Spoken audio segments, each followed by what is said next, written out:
欢迎收看频道 DH 娱乐新闻，订阅频道，不要错过当天最热门的新闻。我们今天的时事通讯涵盖以下内容：肖战阳最新路演照曝光，服装看起来很平均。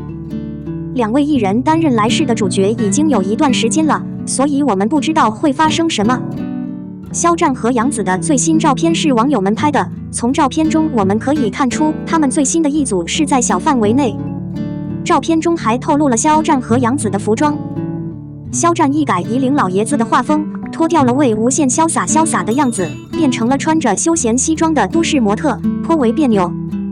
公司的主要重点是开发新产品，这是公司的新产品。公司的主要目标是为客户提供最好的服务。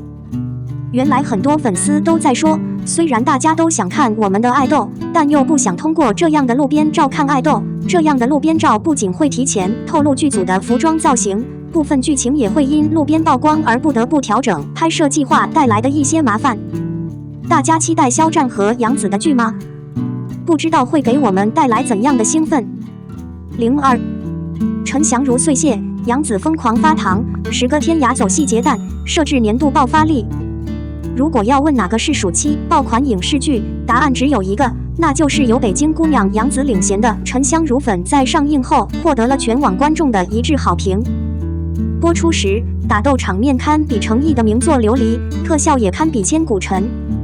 但不知为何，到现在为止，这部《沉香如粉》在豆瓣上只拿到了5.9分，让人心酸。但这不代表什么，扎实的剧本加演员的精湛演技，打得无数一群嘲讽的观众。几乎每集播出，杨紫都会率先登上微博热搜。该节目在短时间内成功亮相，并非巧合。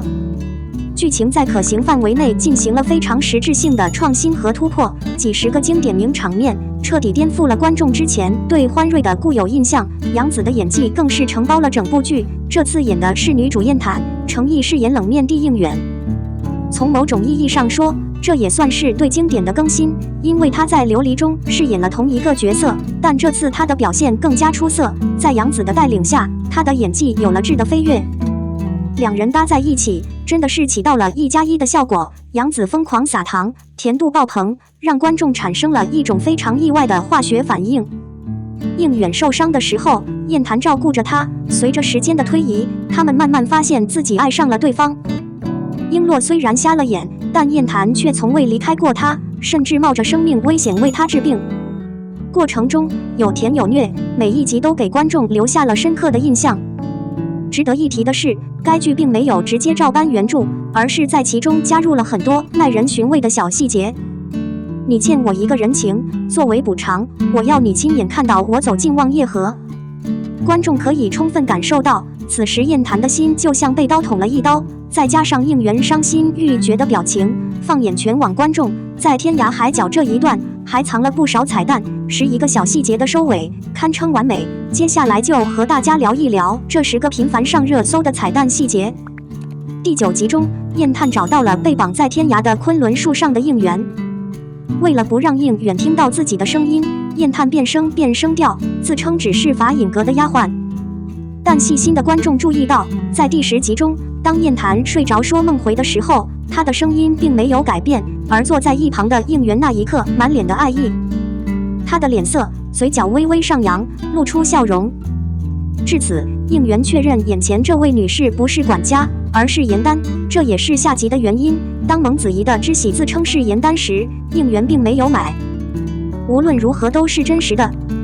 原因同样在第10集中，谎称自己是清洁工的颜丹走向应援后，应援虽然看不到自己的眼睛，但还是认可了他的鼻子，而且就连做人的方式都和颜丹一模一样。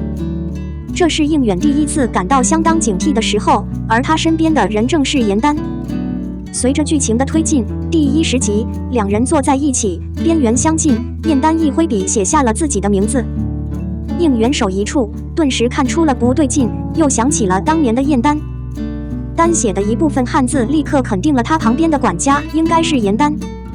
其次，看过地球末日剧情的剧迷们无论如何都应该记得，颜丹让他知道了一个流言蜚语，以证明找到了一对偷偷迷恋的永恒的工人。为了不被孤立，两人决定一起飞跃。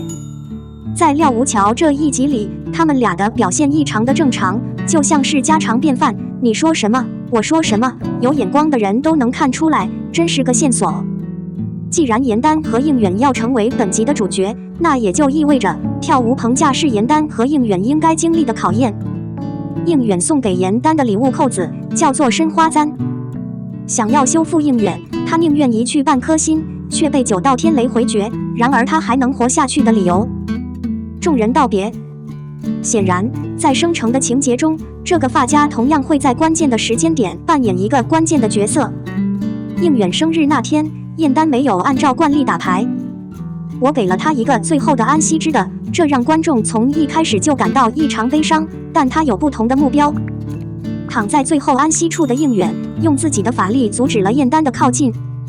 由于永恒之力的脆弱，严丹自己直接动手了。到目前为止，绝大多数人都被两人的特写镜头浸透了。但是，如果你仔细观察，你会发现，当应远的无穷力量稳定时，他太阳穴上的永恒息就会发光；当他脾气暴躁时，就会被浇灭。微妙之处可以做到这一点，这应该在沉香如碎花中可见一斑。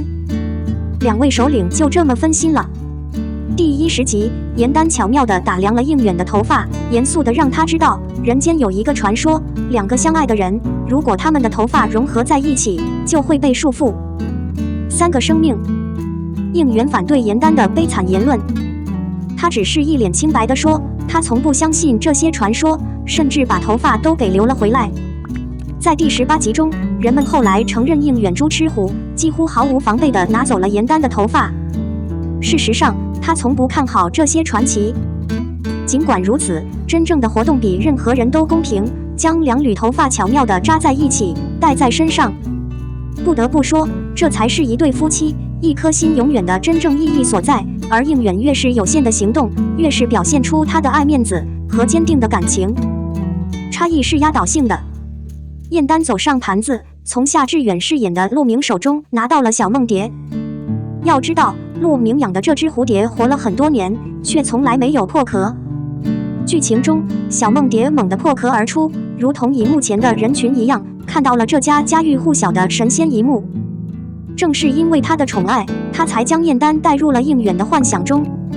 他同样可以被视为最有根据的帮助。又在第14集的后期，掌门得到了应远的嘴，让众人知道，蝴蝶在感受到真正的浪漫时，可能会破茧成蝶，暗指男女英雄之间的奇妙爱情。顺便给节目的爱好者撒了很多狗粮，撒狗粮的人群被说服了，也为该剧的恶名提供了一个重要的理由。每一个细节都在为后续剧情做铺垫。正如杨紫粉丝所说，该剧有一种微妙的东方美。路人在看甜宠的著名场景，而剧迷们则在看一种意境。在第10集中，两人同框出现，前一秒应远还在和严丹说话，下一秒他就睡着了，做了一个美梦。后来他才知道，是严丹让他喝了许愿，喝完这杯酒，立马就可以做一个美梦。主要目的是化解你内心的悲伤，忘记所有不开心的事情。通过这杯如意酒，不仅营造出美好的氛围，还与脸的颜色相呼应，圆的情绪被带到了极致。在迪亚时，严丹秒变喜剧演员，开始反套路行动，还给小屋起了一个很搞笑的名字，名字叫豪丹居，有一种日本居酒屋的既视感。本名原为应渊，不知道，但值得一提的是，在应远的梦里，他们的2个名字是勾丹。有人认为这是导演演奏的谐音梗，狗蛋等于狗蛋。事实上，这个细节是在向观众暗示，正是严丹的真身进入了应远的梦境，他将继续在自己的房子里做家务，成为一个爱妻狂人。毕竟，这是在严丹的加持下形成的状态。虽然梦境是假的，但两人的感情并没有掺杂任何杂质，仿佛真的走到了一起，走过了一生。可惜应远不知道燕丹入梦的事，所以当他从梦中醒来时，应远误以为这一切都是幻觉。直到第14集，他才知道真相。和现实生活中的很多情侣一样，他开启了重温模式。当我再次来到迪亚时，我看到了小梦蝶。以他超凡的头脑，他猜测进入他梦境的果然是严丹的真身。应远的梦对严丹来说是一个巨大的冲击，就连燕丹都没有想到，他心中最爱的人就是他。世界上没有比这更幸福的事了，他可以在梦里陪伴他一生，这不就是大家向往的爱情吗？难怪官方在宣传时会称他为今年的剧王。光是天涯的剧情就可以给我们带来很多感悟，它既美丽又浪漫，每次评论都会有不同的感觉。迪亚的前10名细节创下了当年的顶级潮流。除了以上10个高颜值的场景外，还有很多精彩瞬间，比如自负昆仑树、迪亚茅屋的名字、荡秋千等。总而言之，这是今年夏天扬子古木偶剧不可多得的杰作。我们的新闻部分文此结束，欢迎把你们的想法留在评论区，大家一起讨论一下。欢迎，也别忘了帮我点个赞加关注谢谢大家。